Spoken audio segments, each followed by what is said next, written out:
தினி நாளைக்கான பிரமல பார்த்தீங்கன்னா லாயர் நிலாவுக்கும் சோழனுக்கும் கால் பண்ணுறாங்க. உங்களுடைய கேஸ் நாளைக்கு கோர்ட்டுக்கு வருது, நீங்கள் 2 பேருமே கரெக்ட் டைமில் அங்கே வந்துடணும். நான் சொன்ன மாதிரி 2 பேருமே ஜட்ஜி கேட்கறதுக்கு கரெக்டாக பதில் சொன்னீங்களா தான் நாளைக்கு டிவோர்ஸ் உங்கள் 2 பேருக்குமே கிடைக்கும் அப்படின்னு சொல்கிறாங்க. சோழன் நிலாவும் ரொம்பவே ஃபீல் பண்ண ஆரம்பிக்கிறாங்க. அடுத்து நிலா யோசிக்கிறாங்க, சோழன் கூட கொஞ்ச நாள் சேர்ந்து வாழ்ந்து பார்க்கலான்னு.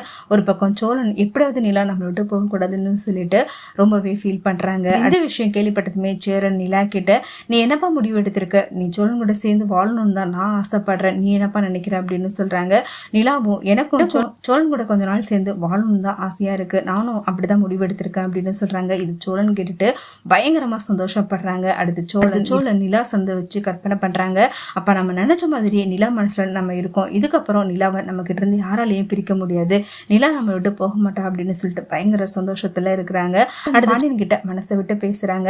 இனிமேல் எனக்கு எதை பத்தியும் கவலை இல்லை, நான் ஆசைப்பட்ட மாதிரியே நிலா இனிமேல் என் கூடவே இருக்க போறா, இனிமேல் நான் வேலைக்கு போனாலும் கவலை கிடையாது, ஏன்னா நிலா படிப்புக்கும் இதுக்கப்புறம் நான் வேலைக்கு போனா கூட கவலை கிடையாதுடா, என்னையும் சேர்த்து நிலாவே பார்த்துப்பா அப்படிங்கிற மாதிரி சோழன் பாண்டியன் கிட்ட சொல்லி பயங்கரமா சந்தோஷப்படுறாங்க. ஆனா பாண்டியனும் நினைக்கிறது ரொம்ப தப்புடா, தயவு செய்து மாத்திக்கோ, அவங்க மனசு மாதிரி உங்க கூட சேர்ந்து வாழ நினைக்கிறது ரொம்ப பெரிய விஷயம், அப்படிப்பட்டவங்களை அவங்களுடைய சம்பளத்துல நீ வாழ நினைக்கிறது ரொம்ப தப்பு, அதனால இது மேல யோசிக்காதடா அப்படின்னு சொல்றாங்க.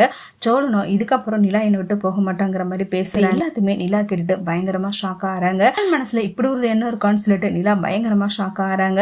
நம்ம மேல உண்மையான பாசம் இருந்தா கூட வாழ்க்கையை பத்தி யோசிக்க மாட்டேங்கிறாரு, அடுத்த லெவலை பத்தி யோசிக்காம இது மாதிரி எப்படி அவர் திங்க் பண்ணலான்னு சொல்லிட்டு ஒரு பக்கம் நிலா யோசிக்க ஆரம்பிக்கிறாங்க.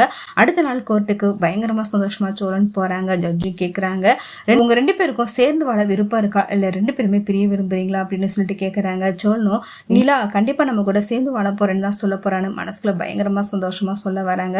அதுக்குள்ளேயே நிலா எங்க 2 பேருக்குமே டிவோர்ஸ் கொடுத்துருங்க அப்படின்னு சொல்லிடுறாங்க. எனக்கு இவர் கூட சேர்ந்து வாழ விருப்பம் இல்லைன்னு சொல்லி நிலா சொன்னதை கேட்டு ரொம்பவே ஷாக் ஆறாங்க. அடுத்து சோழன் எல்லாரும் முன்னாடியும், நான் நிலாவை உயிருக்கு உயிரா காதலிச்சுக்கிட்டு இருக்கேன், அவ இல்லாத வாழ்க்கையை என்னால நினைச்சு கூட பார்க்க முடியாது, நான் வாழ்ந்தா நிலா கூட தான் வாழுவேன், என்னால நிலா விட்டு பிரிய முடியாதுன்னு சொல்லிட்டு கோர்ட்ல எல்லாரும் முன்னாடியுமே சொல்லிடுறாங்க. நிலா அதை கேட்டு மனசுக்குள்ள ரொம்பவே சந்தோஷப்படுறாங்க. ஆனா நான் உங்கள்கிட்ட பிரிஞ்சதான் நீங்க உங்க வாழ்க்கையை பத்தி யோசிப்பீங்கன்னு சொல்லிட்டு ஒரு பக்கம் நிலா திங்க் பண்றேன். தயவுசெய்து என்னை விட்டு பிரியன்னு மட்டும் யோசிக்காதீங்க, உங்களுக்கு பிடிச்ச மாதிரி நான் வாழ்றேன், தயவுசெய்து என்னை விட்டு போகாதீங்கன்னு சொல்லிட்டு ரொம்பவே ஃபீல் பண்ணி கதறி அழுகுறாங்க.